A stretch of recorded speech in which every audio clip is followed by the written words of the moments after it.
Nílé lóko lájò lẹ́yìn òdì mo kí gbogbo yín káàbọ̀ sí orí ìkànnì Mufty. Mo kí yín pé ẹ káàárọ̀, ẹ káàsán, ẹ káalẹ́ ní ibi tẹ́lẹ̀ gbogbo tẹ́lẹ̀ àti láǹfààní láti máa wò ìkànnì Mufty. Àjíjẹ ara yóò máa jẹun, ọlọ́run ní fẹ́ ṣọṣẹ́ gbogbo wa. Ojú tẹ̀ fún wò wá àti títẹ̀ fún wò wá lòdì, kò sì ní fọ́nà ṣe ẹ ṣeun.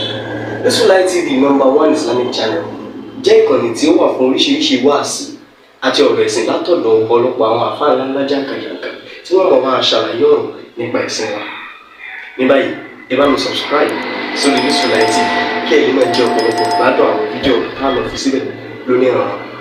Ẹ bá mi like kí ẹ sì bá mi subscribe, ẹ bá mi share kí ẹ bá mi comment sórí àwọn fídíò yìí. Ìṣẹ̀lẹ̀ bẹ́ẹ̀ bẹ́ẹ̀ ti sí. Now, eléyìí ni part 2 Shamsul Qarini, Sheikh Suleiman Farouk Oníkìjìpá. Adamallahu hayatahu. Ọlọ́run máṣàwọlá Nabi tí wọ́n tó fi ìfẹ́ Sheikh Suleiman sọ́kàn àwọn èèyàn bó ti tó yìí. A fi àsìkò yìí àsìfọ́lá Mawlana Sheikh Adam Abdullahi a fi bẹ̀wọ́ lọ́run. Dákun má sọ Sheikh Suleiman di ẹni ẹ̀kọ́ láàrin àwọn èèyàn. Àmín. Nítorí pé akọlẹ̀dá Ọlọ́run ni. Allah. Tí Ọlọ́run fi ṣe fáàrí àti yànràn fún Mawlana Sheikh Adam Abdullahi lórí. Rahimahullah Àti fún ta'ala. gbogbo àwa Mùsùlùmí pátápátá. Bàbá náà wá nìyí nínú ìjàgà àwọn ọ̀tá tí Sheikh Suleiman wá báyìí láwọn tí wọ́n ń gbìyànjú àti bà Mufty lórúkọ jẹ́. Allah. Ọlọ́run dákun má ṣàbá wa là wọ́n Amina. kó wọlá Ànábì wa Muhammad Sallallahu alayhi wọlá wa la sallam. ilaha illallah. Amin. Gẹ́gẹ́ bí ẹ̀rí pé mo ní sùúrù díẹ̀, mo ń wo kí ni àwọn èèyàn tún ń sọ, bó tiẹ̀ já sí pé mi kì í sábà ráyè lọ sórí social media. Mo láwọn ọmọ tí wọ́n dúró síbẹ̀ gẹ́gẹ́ bí iṣẹ́ tó lọ ń gbé fún wa. Ẹ máa wo kí ló ń sọ nípa ògo Ìlọrin Sheikh Suleiman Farouk Oníkìjìpá. Adamallahu hayatahu. Ṣùgbọ́n ààrí ọ̀rọ̀ gidi mọ́. Àwọn tó kù tá à ń rí òun náà ni taharrukul masbuhi. Allah. Kí mo gbé? Taharrukul masbuhi. Al-masbuhu ń tapa sílẹ̀ ńlẹ̀ bí ẹdìyẹ, bí tòlótòló, bí pẹ́pẹ́yẹ tó wá ń taharaka tó tún ṣe gbìrìgbìrì tó ń jó. Ijó tó ń jó ni kì í ṣe jó dùnú. Allah. Ijó ìbànújẹ́ ni. Àwọn tẹ̀rí tó kù tó ń pariwo lórí social media nípa Sheikh Suleiman Farouk Oníkìjìpá. Adamallahu hayatahu. Àdánwò tó ń bá wọn ló jẹ́ kó máa ṣe bẹ́ẹ̀. Allah. Wọ́n mọ̀ pé nǹkan ti bọ́ mọ́ wọn lọ́wọ́. Àfáà kan ó ní maqulu raqisin tarahu kana min tarabi at-tayru yarkuzu masbuhan minal alami at-tayru yarkuzu masbuhan minal alami. Àfáà ní maqulu raqisin tarahu kana min tarabi. Gbogbo ojó tẹrí tí èèyàn ń jó náà kọ́ ní jó dùnú. Wat-tayru yarkuzu, ẹdì á máa jó masbuhan minal alami lẹ́yìn tí wọ́n ti pa tó ń jẹ̀rora. Ijó tó ń jó yẹn ṣe jó dùnú ni. Allah. Ijó ìbànújẹ́ ni pé òun kò láyé òun bọ́ sálì kìámà. Allah. Gbogbo àwọn tẹ̀lé tó ń lókùn social media tí wọ́n sọ̀rọ̀ Sheikh Suleiman yẹn la ilaha illallah wọ́n tara ní ara ń tawọ́ pé Sheikh Suleiman bọ́ mọ́ wọn lọ́wọ́. Wọ́n wá ń gbìyànjú láàrin ara wọn láti wá ẹnìkan fi rọ́pò Sheikh Suleiman kí wọ́n fún tàn ayé ṣùgbọ́n wọn ọ̀rẹ́ tó jọ Sheikh Suleiman. Allah. Torí pé kí ni Shamsul Qarini àkàndá Ọlọ́run ni kò ṣeé farawé. Kódà ẹni tí wọ́n lọ gbé wá tọ́wọ́ ń ròyìn ẹ̀ ń sìn kò búṣe Ádámù rí, mò ń sọ fún yín pé ó búṣe Ádámù dáadáa nígbà tó bá yára máa kátì rẹ̀ fún yín láwọn ibi tó ti láliṣẹ́ Ádámù. Allah. Ṣùgbọ́n nígbà tí wọn ò rí èèyàn mọ́ láwọn ọ̀rọ̀ tó kù tẹ́ ń gbọ́ ànígbà bí wọn bá fọwọ́ kíní kan máa ń wọ̀ máa rí pé taharrukul masbuhi wọ́n ń tara ni. Ẹni tẹ́ ń tara yìí dẹ́kẹ̀ ní òkè ló wà. Àwọn ọ̀dọ́ sọ ní Mufty a máa ga sí. Àmín. Òkè lókè sá lòrùn gbé lójú gbogbo ẹ̀yin àṣebàjẹ́ Oníkìjìpá oníjà. Allah. Mufty a máa ga sí. Òkè lókè sá lòrùn gbé lójú gbogbo ẹ̀yin àṣebàjẹ́ Oníkìjìpá oníjà. Ọlá ìmáàmù ìlú Ìlọrin. Àmín. Ọlá gbogbo ẹ̀yin àdàbí àtọ̀lẹ́yìn sòkòrà òní kí tìbá òní tẹ́. ọlá ìmáàmù ló lọrin ọlá tó gbẹ̀yìn àdàbí àtọ̀lẹ́yìn sòkòrà òní kí tìbá òní tẹ́. kóòtù tí mo lọ Ìlọrin tí mo lọ yìí àwọn bàbá wa kan mo forúkọ bò wọn láṣìírí ẹ̀rí pé mi ì tí ì máa dárúkọ àwọn èèyàn pọ̀ rẹpẹtẹ la ilaha illallah Muhammadu Rasulullah. láwọn tí wọ́n ti mọ̀ pé àwọn ẹni yìí ìránṣẹ́ èṣù ni wọ́n àṣetọ́nù ni wọ́n. bàbá yẹn sọ fún mi nílùú Ìlọrin àwọn ṣéèkù wa kódà ṣéèkù wa náà wọ́n bá ṣéèkù Mọ̀ṣúdì sọ̀rọ̀ lórí fóònù. Inshallah. ìgbà tí wọ́n sọ̀rọ̀ débẹ̀ mọ́ á ní kí wọ́n sálámọ̀ sí ṣéèkù Mọ̀ṣúdì láti ìlú Ìlọrin. bàbá yẹn sọ̀rọ̀ ilẹ̀kùn ó ní kò sí ohun tó jẹ́ kí ariwo wọn pọ̀ lórí ṣé Suleiman bẹ́ẹ̀ yẹn ju wípé wọn ò mọ̀ wípé ipò mufti yẹn ó máa yẹ báyìí. Allah. wọ́n wá rí pé ó yẹ nílùú Ìlọrin lẹ́yìn tẹ́mí àlọ́rin bá jókòó tí ìmáàmù Ìlọrin jókòó wàláhì ṣé Suleiman lójúkù. Allahu akbar. ẹ wo ibi tọ́lọ́ ń gbé wọn dé ó wá ní ipò mufti yẹn gangan ni wọ́n ń target lọ ṣe ń bà lórúkọ jẹ́ wọ́n fẹ́ kọ́ yọ kò nípò mufti yẹn kọ́ wọ́n wá ti prepare ẹnìkan táwọn fẹ́ lò síbẹ̀ irú ò ní ṣẹlẹ̀ láyé àti láyé. Allah. lèmi yẹn sọ fún yín pé gbóhùn yín ẹ gbé sódà jẹ Allah. ọmọ ní kíjì pàtì jẹ yìí ná ẹ̀mí ayé lọ́rin lówe láwà ní ọ̀hún ò ní tú.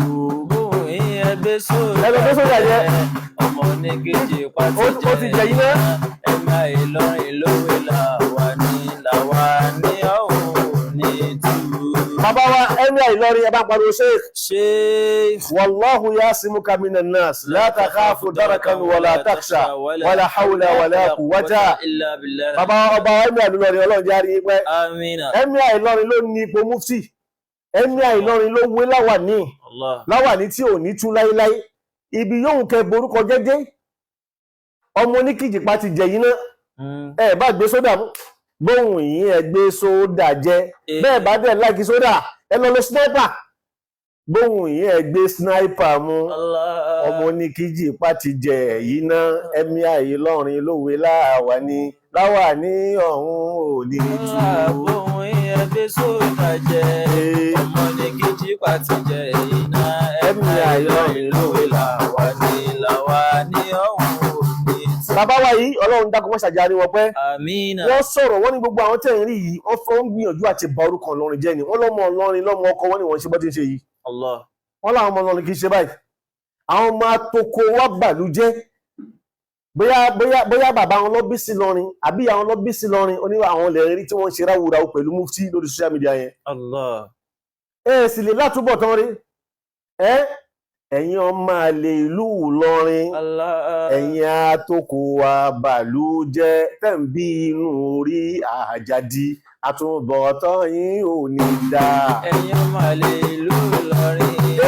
ẹ̀yin atoko wa bàlú jẹ́ tẹ̀ ń bí inú orí àjàdí àtúbọ̀tán yín ò ní dáa.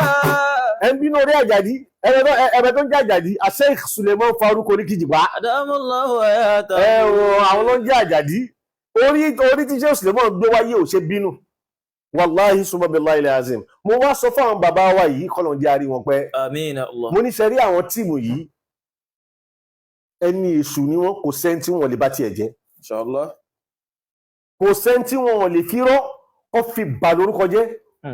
ṣùgbọ́n bàtú jẹ́ sí pé wọn ò sí pẹ̀lú òdodo rí orí àbòsí ló wà orí ẹ̀tàn ló wà wọn ò wá rí tẹnìkan bàjẹ́ rí ọlọ́run gbà fún wọn rí. Allah.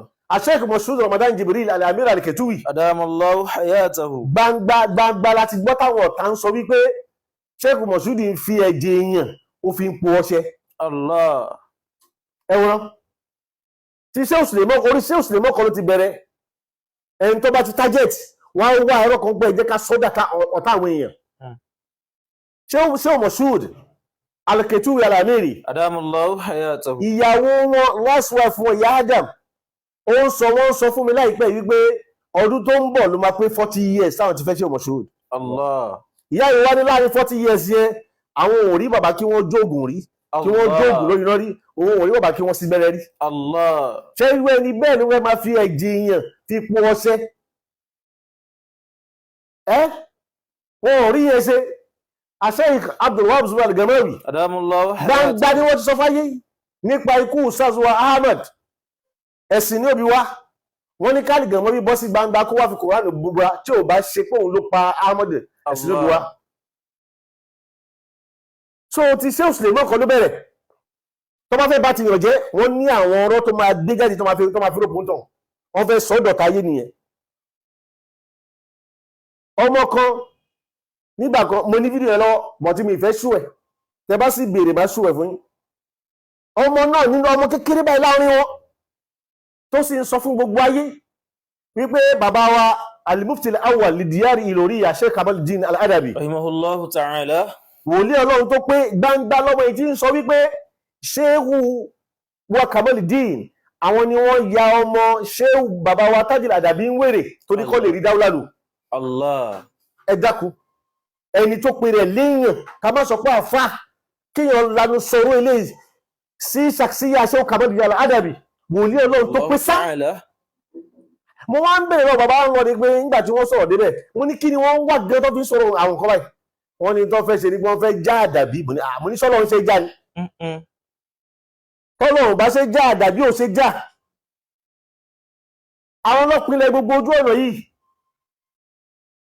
àwọn tó wá fẹ́ já àdàbí lọ́jọ́ náà àwọn dàlẹ́nì sáwọn kọ́ ló ń já yìí wọ́n já kò wá nǹkan kan láti fi bàtà àwọn èèyàn jẹ́ èyí tó ń wọ́n sì náà lọ́wọ́lọ́wọ́ báyìí tó ń pariwo kiri ìkan tí ẹ̀ ń sọ ń bàtẹ́ nìkan sẹ́ndì trip kan sí mi mo wá wò mo wá pẹ́ tó sẹ́ndẹ̀ sí mi mo ní gbogbo àwọn eléyìí ò ṣe fèsì sí taharukul mọ̀sùbù yàrá ń ta àwọn eléyìí ni. Masha Allah.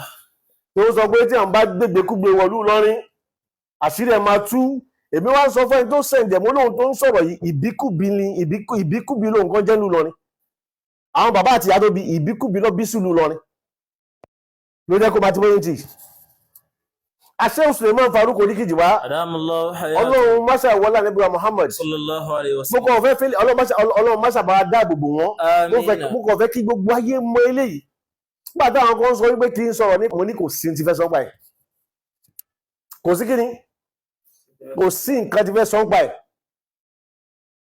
ṣùgbọ́n èyí tó hàn sí gbogbo ayé alhamdulillahi rabbil alamin òun náà ní pé àwọn ẹni yìí wọ́n ní kankos tó bá ti fẹ́ bá tèèyàn jẹ́ tó bá fẹ́ bá tèèyàn jẹ́ ọmọ àjókòó pé irọ́ òun ní kalẹ̀ mọ́ wọ́n ṣe fẹ́ fi ṣe Moshood wọ́n ṣe fẹ́ fàlì Gamawi ọlọ́run ọba mi tí ò ní kí wọ́n rí ti ṣe Moshood jẹ́ tí wọ́n ò gbogbo irọ́ wọn tí ò lápá lára bàbá yẹn gbogbo ìbàjẹ́ wọn tí ò lápá lára Gamawi Sheikh Suleiman Farouk oníkìjì wá gbogbo èyí tí wọ́n ń ṣe lọ́wọ́lọ́wọ́ yìí ọlọ́mọṣàbà dá padà sọ́dọ̀ wọn.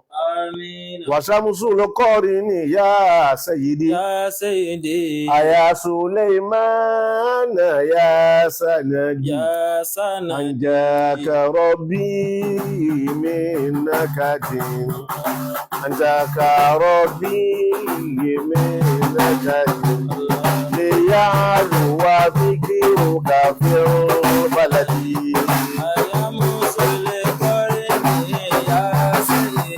Sheikh Suleiman mana ya Sanadi anjaka rabbi minakatin liyalu wa fikiru kafirun. Ọlọ́run fẹ́ fi ẹwùgbà tí wàhálà náà ṣẹlẹ̀ tí wọ́n yẹn lókè gbá kò sí tọ́lọ́run fẹ́ ká mọ̀ ń bẹ̀ Ọlọ́run fẹ́ ká mọ̀ wípé Sheikh Suleiman lérò lẹ́yìn jù wọn lọ. Ọlọ́run fẹ́ ká mọ̀ wípé ayé ń fẹ́ Sheikh Suleiman jù wọn lọ. ẹni tó lóun fẹ́ já Sheikh Suleiman dà ó já àbí kò já wallahi ó já lójú àwọn èèyàn súnmọ́ billahi al-azim ẹ wo adúrú àwọn èèyàn nínú Ramadan tó lọ yìí ó wà ní haram ẹ wo bọ́ ṣe ń ṣàdúrà fún Sheikh Suleiman Farouk oníkìjì wa kọ́lọ̀ máa fún àwọn ọ̀tá mú ẹ wo àwọn tó kóra ọdún London ẹ wo American nítorí Sheikh Suleiman Farouk nìkan pé kí bàbá yìí kó máa lókè mú fún òtí a máa ga sí àmín òkè lókè ṣá lòrùn ń gbé lójú gbogbo ẹ̀yìn àṣẹ ìbàjẹ́ òní kì í jì pa òní já tí a máa ga sí lókè ṣá lójú gbogbo ẹ̀yìn àṣẹ ìbàjẹ́ ìmáàmù ìlú Ìlọrin ọlá gbogbo ẹ̀yin àdàbí ọlá ẹ̀yin òmùra oníkì ìbá òní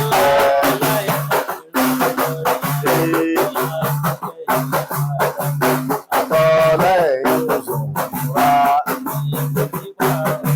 ṣé bóun ìyẹn ẹgbẹ́ sódà mú ọmọ oníkìdí ìpàtìjẹ ẹ̀yìn ẹbí àìlọrin lórí láwà ní ọ̀hún ọmọ oníkìdí ìpàtìjẹ ẹ̀yìn ẹbí àìlọrin lórí ẹ̀yin ọmọ àlè ìlú Ìlọrin ẹ̀yin àtòkò wà bàlú ẹbí inú orí àjájí àtúbọ̀tán inú òní ká. Ẹ̀yin àtòkò wa bàlú jẹ́ ẹ̀mí inú orí àjájí.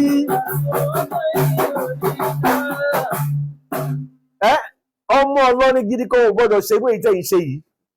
Èèyàn pé ẹ lọ́mọ Ọlọ́rin, wọ́n fi hàn jẹ́ Mufty Ìlọrin, ẹ sì ń bà lórúkọ jẹ́. Ìlọrin lẹ́ ń bàjẹ́ kì í ṣe òṣèlú Faruku mọ́. Nígbà tá à ń sọ gba àwọn eléyìí, mo rí pé àwọn èèyàn wa tí wọn ò lágbọ́yé nípa bọ́lọ́run ṣe sọ̀rọ̀ ṣé òṣèlú Faruku. Wọ́n ń bínú. Èmi wá pè pàdé, mo wá pè wọ́n jọ. Ẹ má jẹ́ abínú. Torí kò sí ẹni tó wà láyé tí ò ní pàṣítì ẹ̀. Nínú gbogbo ọmọ kéwù Sheikh Adam lásìkò táwa yìí, mo ti sọ rí, mo tún sọ. Èmi kì í sọ̀rọ̀ tí nǹkan máa jáde tó máa takò.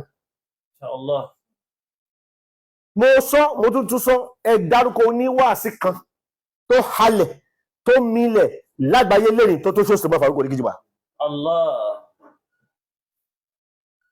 Oníwàásí tó halẹ̀, tó lámìlága ní gbogbo ayé, àtọ̀dọ̀jọba ní o, àtọ̀dọ̀ òṣèlú ní o, tó lámìlága gbogbo ayé, kò sẹ́ni tó dàbí ṣe òṣèlú Faruku ní kíjìbà. Allahu Akbar. Ẹ̀yin yọmí, ohun tó fa ọ̀tẹ̀ nìyẹn, ohun tó fa ìbínú nìyẹn, ẹ̀yin táyé sì fẹ́ rí nìyẹn, ẹ̀yin tó lọ ń sọ pé òun ló ní zamani tá lóyìn nìyẹn. Ṣé Adam Abdullahi lórí Rahimahullahu ta'ala wọ́n wà nínú àwọn tí wọ́n parí iṣẹ́ Sheikh Usman Faruku ní kíjìbá, àbí nígbà tí Sheikh Adam ń sọ fún Sheikh Siddiq Faruku ní kíjìbá Rahimahullahu ta'ala wípé àbúrò rẹ̀ ń kọ́ Suleimanu ń kọ́, wọ́n láwọn lérò pé Sheikh Suleiman Zaruji ni wọ́n béèrè, àwọn wá ní àwọn lè wà nù dára bí kọ́ wà nù kíláàsì. Ṣé Adam rárá àbúrò rẹ̀ Suleiman àbúrò rẹ̀ àwọn ló ní àsọpọ̀ wà, bàbá wọn sọ pé báwo ni kéwu rẹ̀, àwọn ló ń ṣe dáadáa. Sheikh Adam ní ẹdúró tí o, torí tó bá yá Ọlọ́run ó tàbòjì fún ní àyín, yóò tàbòjì fún nílùú Ìlọrin. Allahu Akbar. Àṣẹ òsìdí Faruku ní kíjìbá ọwọ́ ń sọ ń dẹ́nà wípé àwọn tí ẹ̀gbọ́ ti bí ajẹ́wọ́sọ ìlú Ìlọrin báwo lọ́lọ́run ṣe fẹ́ ta ìbòjì fún Suleiman nílùú Ìlọrin. Ṣùgbọ́n gbà tọ́lọ́run máa ta ìbòjì náà fún Sheikh Suleiman nínú Ìlọrin kò sójú ẹ̀gbọ́n wọn mọ́. Allahu Akbar. Sheikh Siddiq Faruku ti bọ́ sálì kíámọ̀ kọ́ tó fi Sheikh Suleiman jẹ́ Mufty ìlú Ìlọrin. Rahimahullahu ta'ala. Rahmatan wasi'a. Àmín. Ewu àwọn ta ni wọ́n sọ àsọ́ọ̀lẹ̀ bàbá yìí. Ọ̀dà ẹnìkan sẹ́ni mẹ́sẹ̀jì kan sí mi láti ìlú Ìlọrin. Ó ní gbogbo àwọn tẹ́sọ pé wọ́n sọ àsọ́ọ̀lẹ̀ Sheikh Suleiman Faruku yìí, òun náà tún wá fi bàbá wa Sheikh Nuru Akeem kún. Inshallah. Ó sọ̀gbà tí Sheikh Suleiman Faruku ní kíjìbá wọ́n wá kí Sheikh Nuru Akeem nígbà ayé wọn. Ó wá sọ ohun tí Sheikh Nuru Akeem sọ nípa Sheikh Suleiman Faruku ní kíjìbá. Allah. Ọ̀rọ̀ Mufty ọ̀rọ̀ gáúzù ò ṣe gáúzù, má bá wọn jiyàn pa yẹn, ìwọ fìyẹn lẹ̀. Oyè ńlá nílùú Ìlọrin Ọlọ́run sì dádó díẹ̀ ń bọ̀ lọ́nà. Allah. Ṣùgbọ́n bá ti mọ́ wá béèrè lọ́wọ́ àwọn tí wọ́n jẹ́ ìyẹn bàbá wa Nuru Akeem, mẹ́sẹ̀jì yẹn bẹ̀rẹ̀ mi o, ìwọ tó bá fẹ́ rí àwọn ló máa ń parọ́ ihun tí ò ṣẹlẹ̀ kó máa parọ́ ẹ̀. Ọlọ́run ò fi rọ́rọ́ ọmọ Owosho. Alhamdulillah. Kí láyé fi rọ́ sí? Wọ́n fi kú. Òdodo ládàmọ̀wé tí wọ́n fi kú. Wọ́n fi kú. Òdodo ní kètù wíwí tẹ̀sán di ìjà, lódòdó ní tọmọ Owosho. Òdodo ládàmọ̀wé tí wọ́n fi kú. kẹsọ̀ dìjà. Ní bárọ̀kọ́ nú ọ̀rọ̀ ti wà láyé torí pé iṣẹ́ Ọlọ́run là ń jẹ́, ẹni bá ń jíṣẹ́ Ọlọ́run kì í purọ́. Gbà tí mo wá pé àwọn tí mo mọ̀ tí wọ́n súnmọ́ bàbá wa ṣé olórí Akeem torí mo ṣe ziyara àwọn bí ẹ̀mejì nígbà yẹn wọn. Àwọn wá ní ara wọ́n ní ọ̀rọ̀ yẹn ò lọ bẹ́ẹ̀ yẹn. Wọ́n ní ṣé Suleiman Farouk ló wá kí bàbá. Ni bàbá wa ń sọ fún wọn wípé àwọn rí adé tí wọ́n ìyẹn lójú wọn tí wọ́n ń gbé láwọn àfáà lórí ṣùgbọ́n tí ò ṣe déédéé àwọn àfáà yẹn nígbà tí wọ́n gbé sórí ṣé Suleiman Farouk rẹ́gí ló ṣe lórí ṣé Suleiman Farouk. Tó ń túmọ̀ wípé ipò mufti ó ń bẹ fún ẹ tó bá dọ̀la. Àwọn bàbá wa Sheikh Kudus kọrọ̀ àwọn náà sọ ohun tó jọ bẹ́ẹ̀. Ó wá yẹ kẹ́tì mọ̀ wípé ẹni yìí ẹni tó lọ ń palẹ̀ mọ́ láti fi ṣe ìdùnnú fáráyé ni. Kò ṣe kọ́ṣe bí àwọn bá lóun fẹ́ kọ́ iṣẹ́ Suleiman Farouk wallahi summa billahi la ilaha illa huwa adẹni lẹ́sìnsìn. Àwọn ará bí náà àwọn tó ti iṣẹ́ Suleiman wà ní wọn tí wọ́n ṣàdúrà fún Sheikh Suleiman kódà àwọn tí wọ́n dá kọ̀sídà fún nígbà tí wọ́n fi jẹ mufti àwọn tí wọ́n dá ní wákà gbogbo wọn wà ń bẹ̀. Ṣùgbọ́n Sheikh Suleiman rí pé àwọn ọjọ́ yìí àwọn ọjọ́ ní àrùn ni àwọn ọjọ́ òkùnkùn ni àwọn ọjọ́ àṣetánì ni. Wọ́n sì rí pé iṣẹ́ tó lọ ń gbé láwọn lọ́wọ́ kò jọ́rú àwọn eléyìí. Bàbá lóun fẹ́ dá dúró òun ò bẹ́ẹ̀ nìkan jà mọ́ òun ò bẹ́ẹ̀ nìkan ṣọ̀tá mọ́ ìyẹn lẹ́yìn wá ń bínú sí. Wallahi mufu tí a máa ga sí. Òkè lókè ṣá lòrùn ń gbé lójú gbogbo ẹ̀yìn àṣebàjẹ́ òní kí jìpá òní ta. Òkè lókè ṣá lòrùn ń gbé lójú gbogbo ẹ̀yìn àṣebàjẹ́. Ọlá ìmámù ìlú Ìlọrin ọlá gbogbo ẹ̀yìn àdàbí àtọ́lẹ́yìn sòkòrà oníkíjì bá òní tẹ́. Ọlá gbogbo ẹ̀yìn àtọ́lẹ́yìn sòkòrà ohun ìyẹn ẹgbẹ́ sódà mọ́ ohun ìyẹn ẹgbẹ́ sniper jẹ́ ọmọ ní kíjì pàtí jẹ iná ẹni àyìn lọ́rin lówó là wà ní àwa ní ọ̀hún òní tú. Ọmọ ní kíjì pàtí jẹ iná ẹni àyìn lọ́rin lówó là wà ní. Ẹ̀yin ọmọ àlè ìlú lọ́rin òye àtòkò wa bàlú jẹ́ lẹ́bí inú orí àjàbí àtúbọ̀tán yìí ò ní ká. Ẹ̀yin àtòkò wa bàlú lẹ́bí inú orí àjàbí